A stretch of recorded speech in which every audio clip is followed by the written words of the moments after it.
The Jazz rookies were just terrific tonight in Miami against one of the tougher opponents in the NBA. But in the end, too much Jimmy Butler, too much Heat culture, and the Jazz fall to go 0-3 on the trip. We're talking about it next on POSTCAST. You are Locked On Jazz, your daily. David Locke, along with Ron Boone, as the Utah Jazz fall to the Miami Heat 126 to 120, but pretty fun game, really well played. If you're just tuning in and missed the whole ball game, the Jazz do not commit a turnover in the first quarter of this game, play absolutely terrific basketball, lead at 34-30. They hold a 4-point lead at the half, and for the first time all season, the Jazz have lost a game that they led at the half. They were 20-0 prior to tonight. We were tied going into the fourth quarter. Jazz at one point in the third quarter, I believe, ran it up to an 11-point lead before Miami charged back with a 36-30 fourth quarter. Jimmy Butler, 37 points tonight, 3 rebounds, 7 assists, a steal, and a block.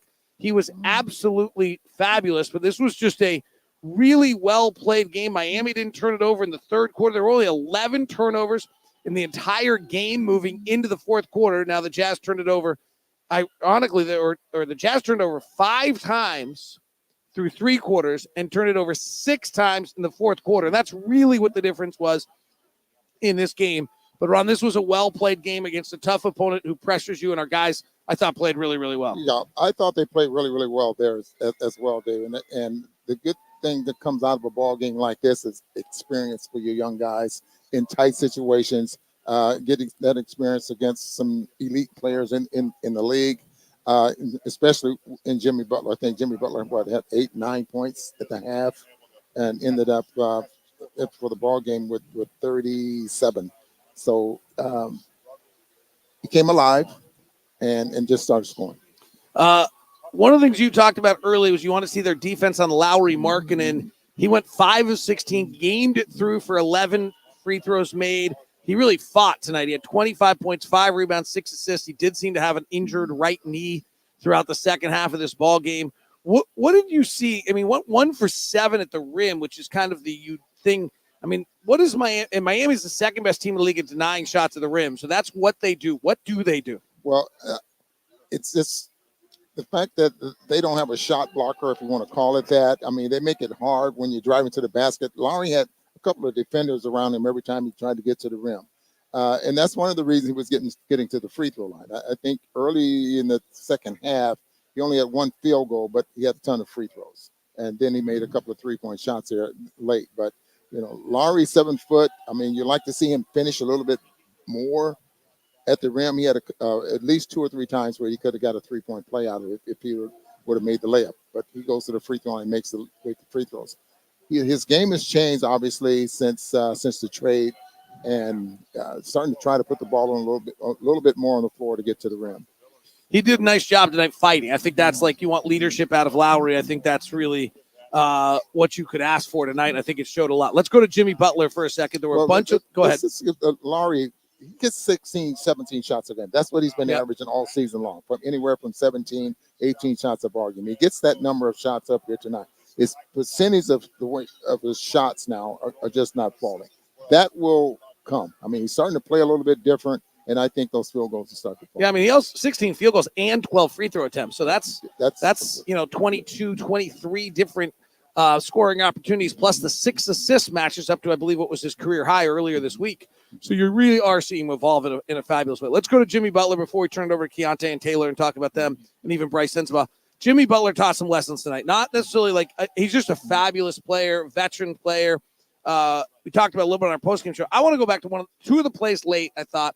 One was he has the ball left wing. He doesn't have it. He doesn't have the matchup he wants. He swings it up top, and he gets it back, and he knows time. I just thought that was such a veteran, calm understanding of time, score, play, clock, and how to be the go-to guy. Yeah, it's so he gets it back, but it's his teammate that gets it back to him. Yep. I mean, the teammate could have been, and I'm not sure what, may have been Martin, I think. I thought it was Rozier. Was it Rozier? It was a new teammate. Yeah, and a veteran player knows that, okay, you got a young player on him. You give it up. Now you get it back, so you have your dribble alive, and then you do your what you need to do. But it's Rozier that was able to get him the basketball back so he can do it. And in regards to Taylor learning, and Taylor was terrific tonight, Taylor stands up.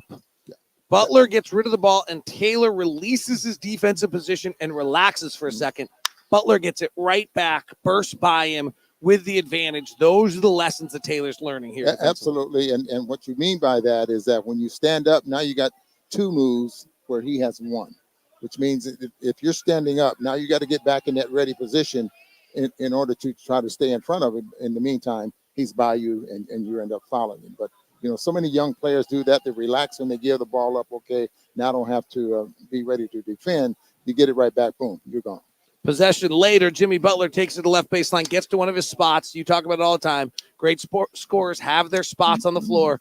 Taylor defends it beautifully at 6'9", has the length, and Jimmy Butler's still able to score from his spot. Jimmy's 6'7". I bet so. He can, if you get enough space, he can shoot that little jumper over the top of you. And again, a veteran player that just knows how to score. He realizes who he has defending him, and he probably, I think Taylor may have learned a lot defending him tonight. And I think that's one of the big things that Will wants him to do. That's one of the reasons that he's defending some of the best players in the league right now. Top 10 NBA player when he turns it on, 37 points, 3 rebounds, 7 assists tonight. All right, let's talk about Taylor specifically for a minute. That was his defensive lesson he got tonight. 8 points, 13 rebounds, and assists, 2 block shots. Jazz were minus 16 in his 29 minutes. I don't know that totally tells the story. I thought the moment I actually thought was interesting on this trip, if we just want to talk about the trip, I thought at one of the shoot-arounds, the shoot-around in Atlanta, I just thought he looked differently being a part of the group and running through shoot-around. We're just seeing him get so much more comfortable. Yep, that's the whole thing right there for a young player that's just trying to break into the league. It all starts in practice with your teammates, the confidence builder. And then when you get into the basketball game, now it's a different part of the ball game that you have to adjust to as well. So he's growing right in front of our eyes. Obviously, 13 rebounds. We know he can rebound the basketball. We'll see if he starts to put the ball on the floor, confidence number where he can start finishing at the rim offensively. There was a power right-hand drive move to the basket. There were two, I think. One of his field goals was I'm trying to think about his 4 field goals tonight. He does not make a 3 tonight. I think, offensive rebound put back on 1 or 2 of them, which is how he's going to have to get 2 to 6 points a night. And then he does drive with a right-hand drive and put a shoulder into someone and was able to finish it. And I mean, those are the plays. Jazz got him. I don't think his balance was great. I don't think his strength was great. I don't think he'd gone through a lot of physical conditioning. Like Isaiah and the crew is really working hard with him on really just fundamental body motion, movement, things like that. It's going to be really interesting to see him continue to grow in that regard. Yeah. The coaches, the developmental coaches are so important to young players. We saw them work very, very hard with Kessler last year, make Kessler a part of one of the best rookies in the league, on the USA team, that type of thing. Now Kessler's in a position where he has to go to another level as far as this game is concerned. We'll see that with Hendricks. I mean, his game is showing right now that he's can play in this league. He has, as long as he's playing with the confidence, with that kind of ability, you'll see him grow. 31 for Keyonte tonight, 6 of 14 from 3. The biggest number to me is 14 threes. That is just great if he can get off 14 threes in a game. That is a skill in and of itself. He makes 6 of them. He goes 6 of 9 on his 2s tonight. What did you see from Keyonte? Well, his confidence, again, is starting to build there as well. And you've heard Will talk about shoot the basketball, and he's, you're not going to come out of the basketball game because you're taking shots, that type of thing. He's getting better. I mean, I'm just short of saying that, he has arrived, because there's still a lot for him to learn. The big thing is the assists he's getting going along with, his ability to shoot the basketball. I don't want to feed some fire here, but I do think it's noticeable. No Jordan Clarkson tonight. Keyonte plays 43 minutes, which is probably more than he needs to, but he takes 23 shots. He clearly took part of when he's playing point guard, he's giving Jordan opportunities. He took Jordan's offense and added it to his resume tonight. Yeah, and again, you just touched on something. 43 minutes. If you have never played 43 minutes before, regardless of how young you are, especially the way he was getting pressured and and he's having to get the team into the offense, get the ball up the floor. It's just so many things go through your mind at that time. But I thought he was tired in the fourth quarter. I don't know what his fourth quarter only box score was, but I don't think it was good. Could have been a little tired. He ended up 5 of 9, 12 points is not bad. 2 turnovers, 2 of 5 from 3. I guess that's pretty darn good. Yeah. Never mind. I'll take that back. I thought he drove late. I mean, he had to be tired because the Heat the pressure the Heat put on him in the ball game was crazy. Well, I thought the turnovers early in the fourth quarter. Well, the third quarter wasn't, but the second half when he ended up with 5 turnovers in it. But other than that, you can see the growth of this team. Sure, they're losing, but the games, as long as they're close, you give yourself a chance to win. I mean, you can see the growth of the basketball. Yeah, Atlanta wasn't great, but the Orlando and Miami games, if you do that, you get a lot out of it, a lot of value.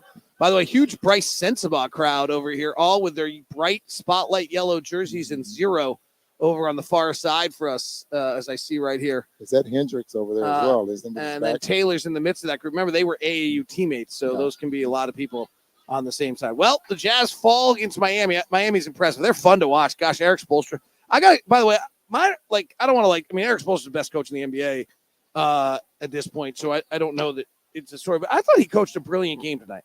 They went through the first half. The Jazz had the advantage. He kind of amped it up. They're coming off it's the first game back from a 6-game road trip. They haven't played home since February 11th. And then he goes to this full court trap and pressure and all these the Jazz forced Eric Spoelstra to pull a lot of levers in this basketball game tonight. He pulled them well. Well, and what the Jazz are doing now, they're going back to man-to-man, right? And that's what they're doing throughout the basketball game. But when you play Miami, you get a mixture of everything. And you just can't prepare for when they're going to throw in a man-to-man or when they're going to pick you up full court and what you do in certain situations. They rely on experience, and the Jazz don't have that right now in their backcourt in order to take care of that. All right, final 126-120. Start up, Ron Boone. Well, this is easy for one player anyway, and that would be George. I thought he played very, very well. 43 minutes and 14 threes. That's totally awesome. Colin Sexton, 18, or Lauri, even Hendricks, with 13 rebounds. What do you think? By the way, quick note, Bryce Sensabaugh hit 2 threes tonight in 12 minutes, looked fine. Yeah. First stint was better. The second stint he was quiet. Omer Yurtseven played 14 minutes tonight as the backup center and actually was pretty good against his former team. Yeah. I don't know. I'm super impressed by Lauri's fight tonight. He was clearly injured. He was clearly fighting through it. If you wonder if the guys still are battling and trying and setting the tone, I thought that was a really important outing from Lauri tonight in that sense, right? That we've lost a bunch in a row and here's this guy battling. So in a bigger concept in the game tonight, I know he's 1 of 7 at the rim. I'm leaning Lauri. I do think that's what I was leaning there as well. Hendricks was good and everybody wants to give him a star, but I'm not sure he was the second star tonight. No. I think Lauri there as well. Lauri Markkanen, Keyonte George. Jazz 20 points off the bench. They've been averaging 43, almost 45, somewhere in there. And Jordan Clarkson, 17 points a ball game is because of that. Right. No Jordan Clarkson, no Kelly Olynyk, no Chaibaji, no Simone Fontecchio. That's a vastly different team than what we had earlier this year. Jazz lose it, 126-120, but a fun night here in Miami. We'll be back with you, Washington, on Monday, and then we have another one on Wednesday. Tickets are available at utahjazz.com, so come grab them. We now send you over to the first ever 24/7 National Sports Center channel. If you haven't checked it out, it's Locked On Sports Today. It's on YouTube. It's also on Amazon Fire. It's basically all the sports coverage you need without someone yelling and screaming at you. It's kind of great. Have a great night. See you.